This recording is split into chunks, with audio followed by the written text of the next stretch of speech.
بسم اللہ الرحمن الرحیم. السلام علیکم. آج ہم پڑھیں گے پرسنالٹی کی third type, dependent personality disorder. Dependent personality disorder کیا ہوتا ہے؟ Dependent personality disorder is a type of an anxious personality disorder.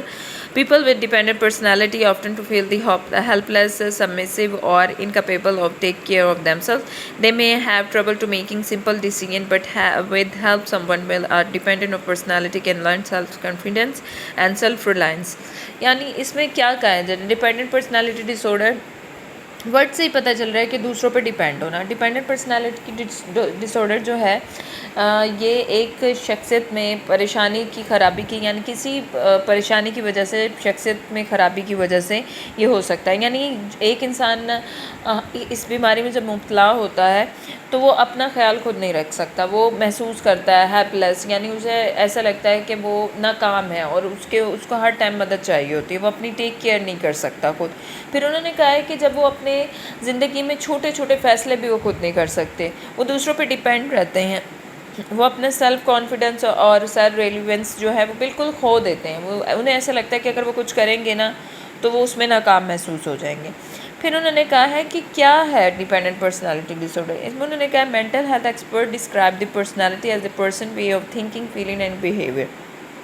A personality disorder affects the way of the people we think or act, making them behave differently over time. Dependent personality disorder is one of 10 types of personality disorder. Other types including antisocial personality disorder or paranoid personality disorder. Dependent personality disorder usually start during the childhood or by the age of 29. یعنی انہوں نے کہا ہے کہ اگر ہم mental health جو ہیں وہ دیکھتے ہیں کہ personality dependent personality disorder کیا ہے. انہوں نے کہا ہے کہ انسان ہے اس کی سوچنے کی اور اس کے بیہیویئر کی اور اس کی جو فیلنگ ہے وہ بہت ڈفرینٹ ہو جاتی ہے، جس کی وجہ سے وہ ڈیپینڈ ہو جاتا ہے دوسروں پر. وہ بہت متاثر کرتی ہیں.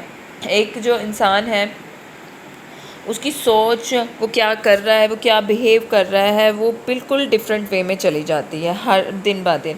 پھر انہوں نے کہا ہے کہ پرسنالٹی ڈس آرڈر کی اور بھی ٹائپس ہیں، لیکن جو ڈیپینڈنٹ پرسنالٹی ڈس آرڈر ہے وہ سٹارٹ ہوتی ہے چائلڈہڈ سے سٹارٹ ہو جاتی ہے، یا ہم دیکھا جا سکے تو یہ 29 سال کی عمر میں بھی، یعنی ہمارے ایڈلٹہڈ ہے اس سے بھی سٹارٹ ہو جاتی ہے.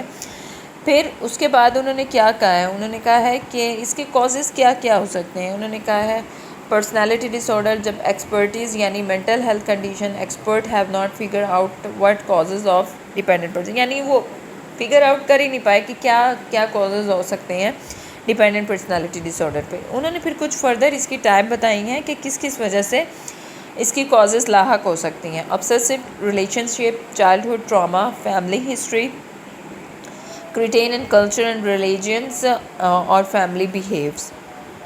ٹھیک ہے، یہ 4 ٹائپس ہیں. یعنی انہوں نے کہا obsessive relationship یعنی کسی کے ساتھ کوئی ایسا ابیوزو پرسنل ریلیشن شپ یا کوئی ابیوزز ریلیشن ہوا ہے، یعنی people with who have history of abusive relationships have a higher risk of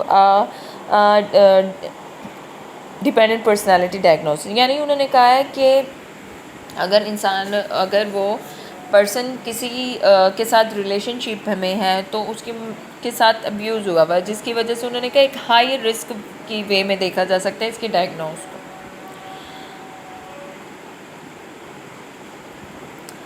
اگر ڈائگنوز کیا جا سکے. پھر انہوں نے کہا چائلڈہڈ ٹراما کیا ہو سکتا ہے. چائلڈہڈ ٹراما یعنی children who have the experience childhood abuses including verbal abuses or neglect may develop dependent personality disorders. Also affect of the people who have experienced a life-threatening illness during the childhood.